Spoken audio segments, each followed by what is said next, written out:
I think it's time to get going. I'm going to start my timer.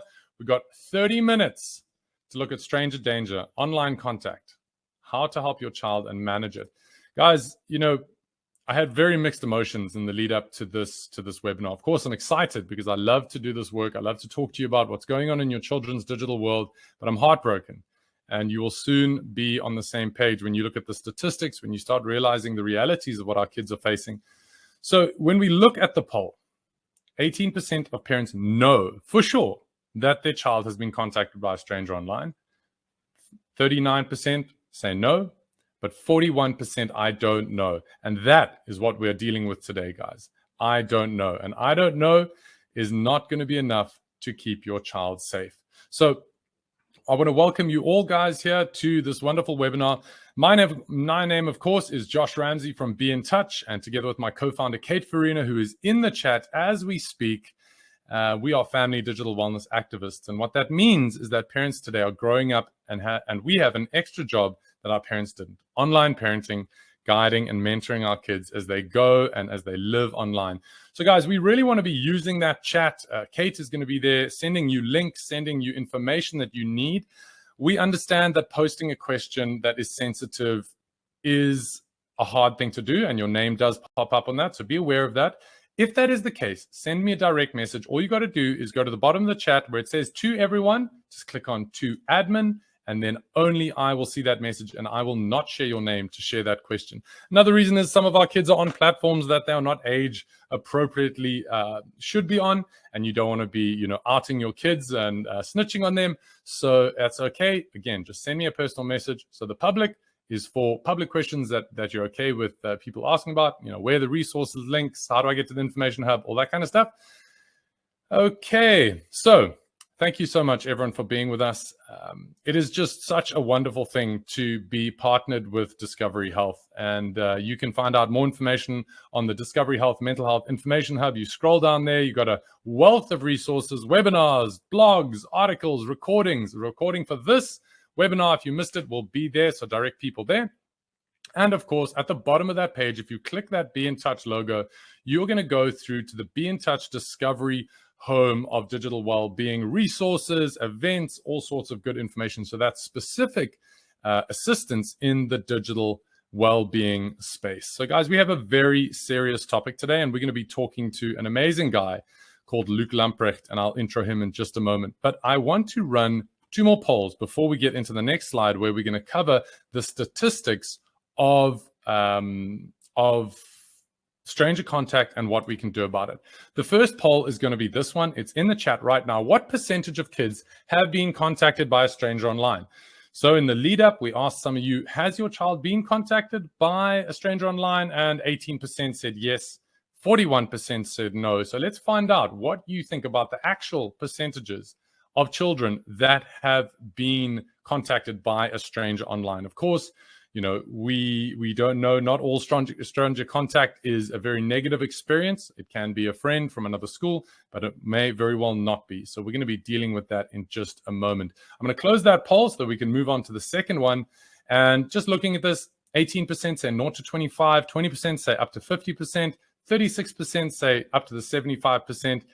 Okay, so we've got an idea of what parents think about what is going on. And now the last one that I want to do, and it will relate to the stranger contact stats that we're going to be sharing in just a moment. What percentage of kids do you think have their device in their room at night? If you've been part of any of the other 4 webinars in this series, of course, today is the 5th in the series of 6 Discovery Health webinars focused on empowering and upskilling parents in their online parenting role. And of course, the aim at the end of the day is to keep kids safer and saner in their online world, because our kids don't just go online, they live online. So I'm going to close that poll now so we can get straight into the actual reality of the statistics. But what we see now is that 36% of parents say that it's over 51%, lower than 75%, of kids that have their device in their bedroom at night. 16% think it's below that 50% mark, and 45% in the 76 to 100% space. Let's move now into why this is so important. So guys, here are the stats. We've spoken to over 1,500 students about their online lives, and this is what we know. We know that 55% of children above 10 have their own phone. We know that almost 70% of kids at the age of 12 are on social media. We know that that goes up to about 80, 90% in, once you get to 15, 16 years old. Here's where it gets very concerning. And again, I'm with mixed emotions. I'm excited to be telling you this, but I'm really heartbroken at what it means for our kids' mental health. And that is that 64% of our kids have their device in their bedroom at night. We know that the majority of them have no parental controls. 61% have been contacted by a stranger online, and 63% of that contact was via social media. Guys, that is enough to shake your boots, and that's what we're here to do just at the beginning, to shake our boots, and then we're going to talk straight into the solutions. We're all about solutions. We want you to know that we're not here to get you anxious. We are here to get you active. And that is exactly what we're going to be doing. We need to help our kids because they do not have the brain infrastructure, the ability to think through decisions. And so we have to be helping our children. What is this thing called online parenting? Why do we need it? Well, remember, we have to embrace it. We have to know that strangers will make contact with your children. The statistics are clear, and we need to prepare them to block and report it. Guys, it's so important that we understand the nature of this need. And it's not a skill that was handed down to us as parents, and so we have to figure it out. So stranger contact is complicated, as Luke Lamprecht will explain in a moment. We meet strangers every day in our real lives, and they can become friends, and as adults, even partners. And we don't want to deny our kids access to the many wonderful connections they may make, but we have to do it with our eyes open. And very often this idea of grooming, which is on the bad side of the stranger contact spectrum, is something that we just simply don't understand. So I'm going to play a short video quickly that gives you the real tangible impact of what grooming looks like. So let's watch that video now, and then we're going to talk to Luke Lamprecht or hear from him about what we can do about it.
Okay, guys, very sobering stuff. And we share it with you again to activate you in that digital parenting role. We want you to know that there are plenty of things that you can do to ensure that your child is not a victim of what you've just seen. And that's why we want to go straight from that place of concern. You might even be a bit teary. I know I get teary looking at this stuff all the time.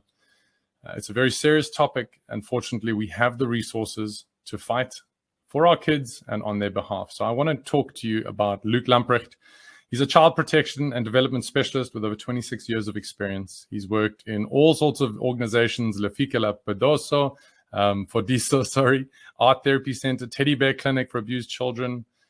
I could go on and on. He's a director of Fight with Insight, a boxing gym based in Hillbrow, Joburg, where he coaches inner city children. And he's well qualified, both academically and experientially, to help us understand how we can prepare our kids to be safe online when it comes to stranger contact. So I'm going to jump straight into a video with Luke. And the question I asked him was, how do we define this concept of stranger, versus what we grew up understanding versus what it has changed into for this online generation. Let's hear what he had to say about that.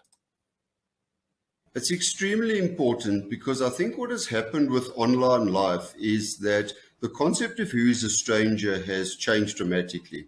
So if you look, I'll go out and do a talk at a school and I'll say, how many of you online have got 100 or more, whatever, friends or followers? And they put their hands up. I mean, I've got young people out there with thousands of people looking at what they do.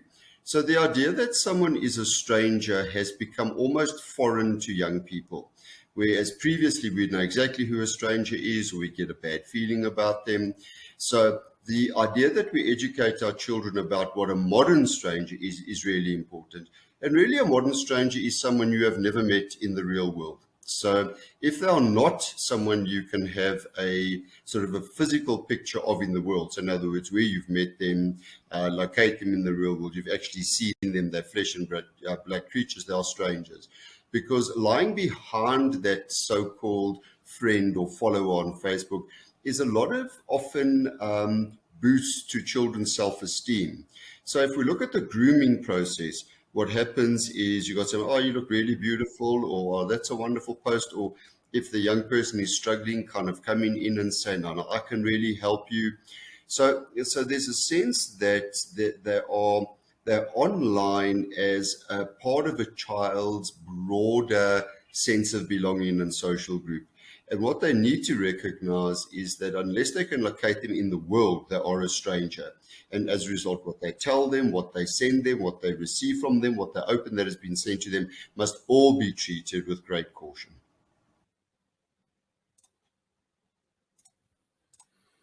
So guys, some great insights there from Luke. Of course, the two main reason that children are contacted online is either financial, a scam, blackmail, as you saw in the video I just sent, or, sexual, asking them to send photos for the predator, potentially even to set up a meeting in person or to engage in conversation.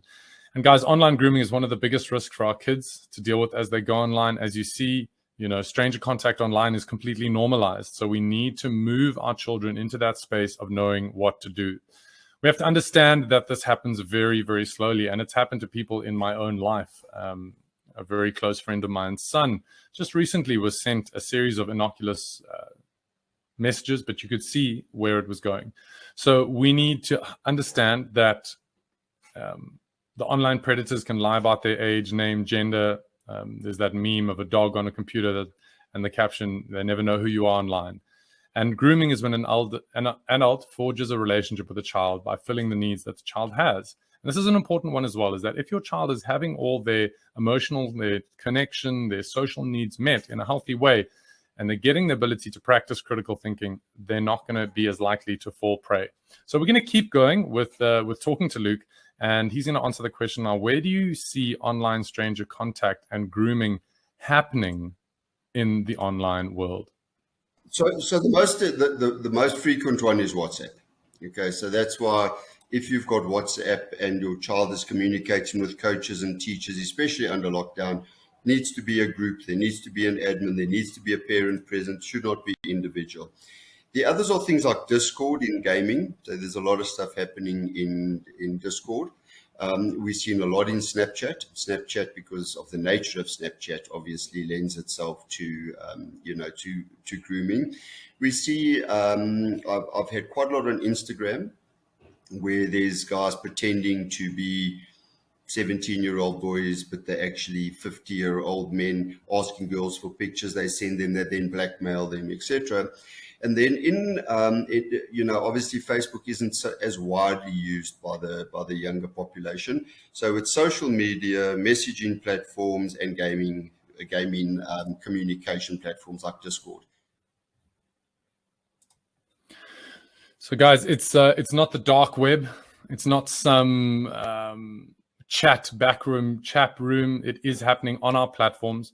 We recently saw that there was a UK study that found over 100 convicted pedophiles were still on Instagram using that platform. So it is in the common spaces. And remember, these predators are going to invite your children into side channels so that you have less access to seeing what is going on. We recommend Bark.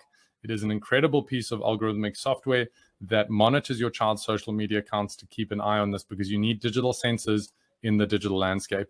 We got to understand and remember what we said in the beginning about nighttime. Prime time is nighttime, late at night. Your children are tired, they are overwrought, they are stressed, and they are not able to make good decisions. This is why we say definitely get those devices out of those bedrooms. There's no reason a child needs a device in their bedroom. If they want an alarm clock, get them an alarm clock. If they want a torch, get them a torch. No parental controls, another big issue. You have to have something. We recommend Bark and Griffin. But again, whatever is right for your family, just make sure that you have something. So how does it start? It's very important that we understand that anything that is made to be kept in secret is of concern. So even if you have a culture in your own home of telling secrets or don't tell mom or anything like that, you need to be sending the strong message to your children that we have no secrets. There are no secrets in our family, and anything that happens, we bring it up straight away. You need to see, if you can get any line of sight on their platforms, and you can see that people are asking questions like, what are you wearing? Do your parents let you make your own decisions? Are you grown up? I'm sorry you're not older. All of that kind of stuff. Asking about, sexual experiences of any form. Remember, this is a process of systematic desensitization to bring your child to the point of breaking taboos. Sending a photo of them drinking, sending a photo of them pretending to smoke, sending a photo of them without their shirt on, which is then leveraged to get more access to your child's life.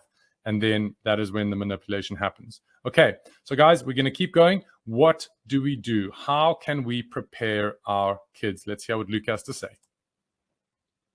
And you have to right up front give children the ability to say no in safe social circumstances, because we don't even give children opportunity to say no in safe circumstances. So we'll say to children, oh, you must say no. But then they go and visit Granny. Granny gives like sloppy kisses. The kids don't like it. They're teenagers. They don't want to kiss Granny.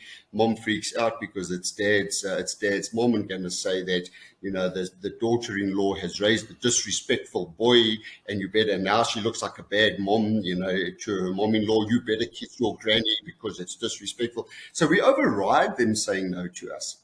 And then we can't now all of a sudden, when this powerful person comes, suddenly say that you must say no, because they have no context for saying no. And when they do say no, they tend to get into trouble. Whereas in this case, say no gets you out of potential trouble. So it's giving them a vocabulary for these things. It's really important. Very, very important there, guys, to understand that we have to give our children a vocabulary for saying no, and understand that the subtle inferences we make about what they can do in terms of setting their boundaries will unfold online. We need to empower them to block and report. Remember, children are looking for self-autonomy. They're looking for self-control. So if you can show them how to block someone online, how to report them, they love it. They absolutely love it. But you have to talk to them about it. Okay.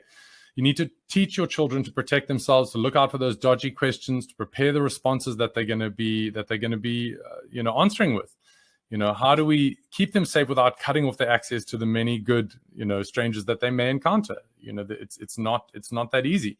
It's got to be age appropriate. It's got to be developmentally appropriate and within your family digital alliance context. So remember, we've talked about this in past webinars. We will keep talking about it. You need to set up the agreements around how you use devices in your home.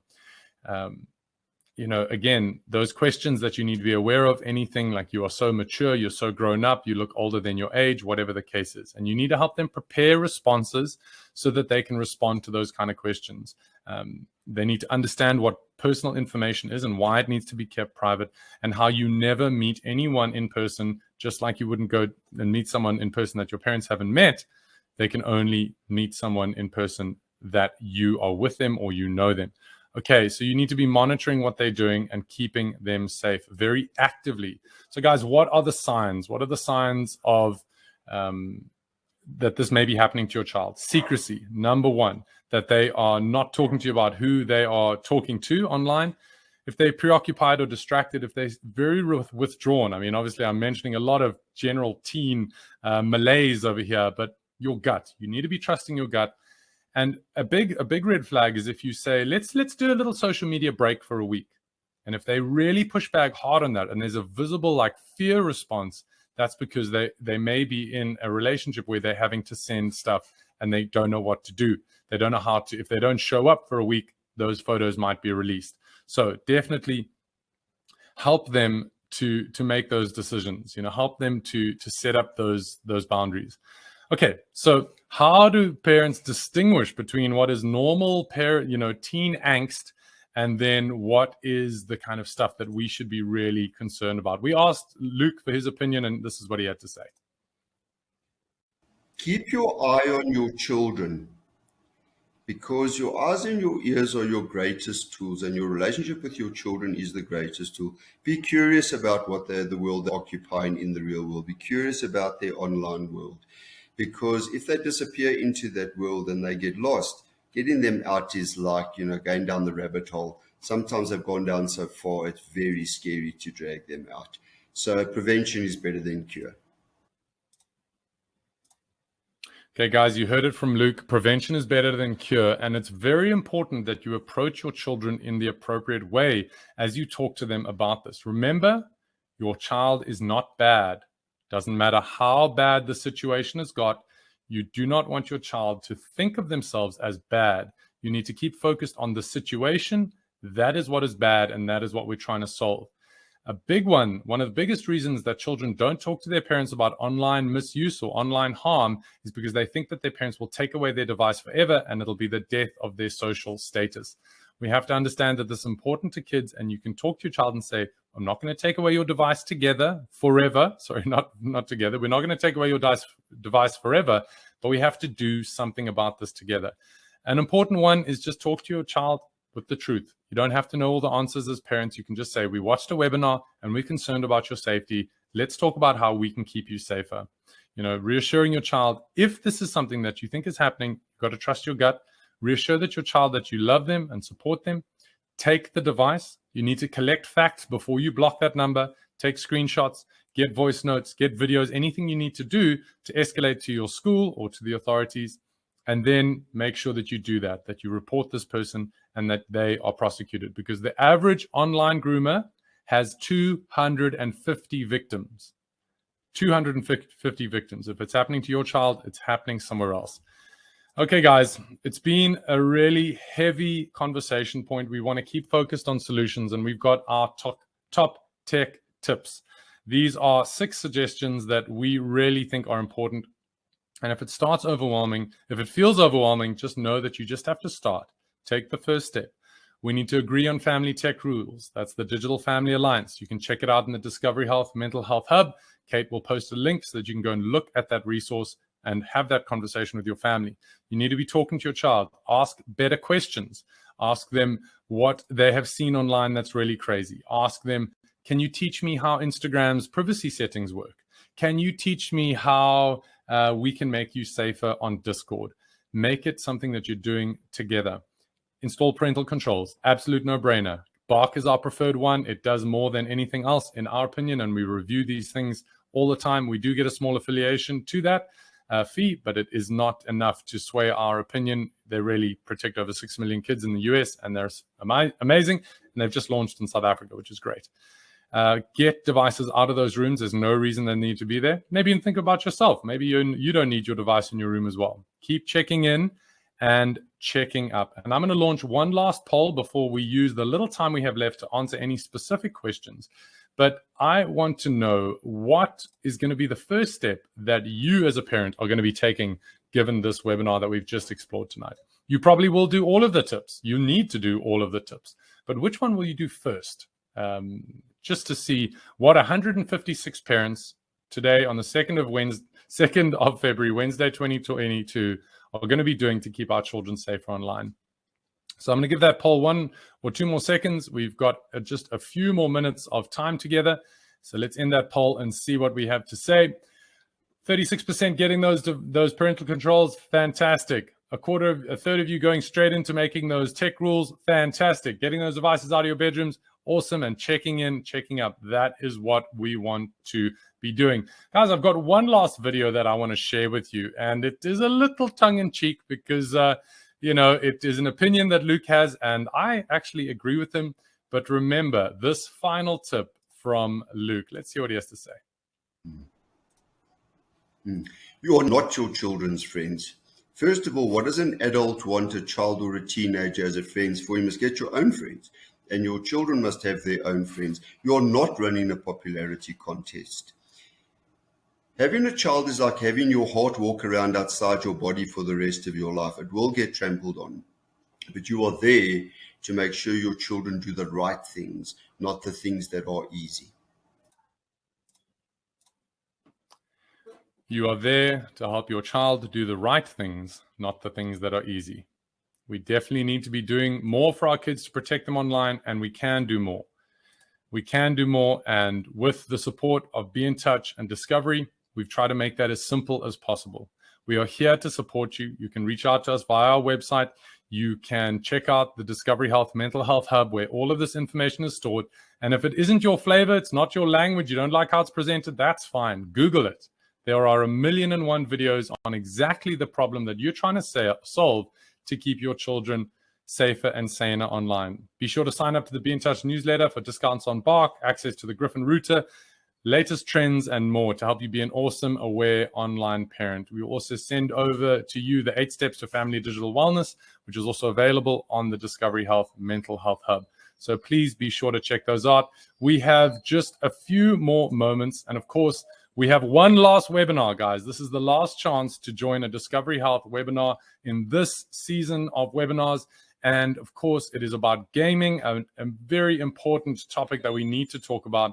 So please, it takes a digital village to raise a digital child. Be sure to share that registration link, which Kate will put into the chat right now, and share that link far and wide. And let's see if we can get 500 parents into a webinar. My dogs are barking, letting me know that it is time to close this webinar.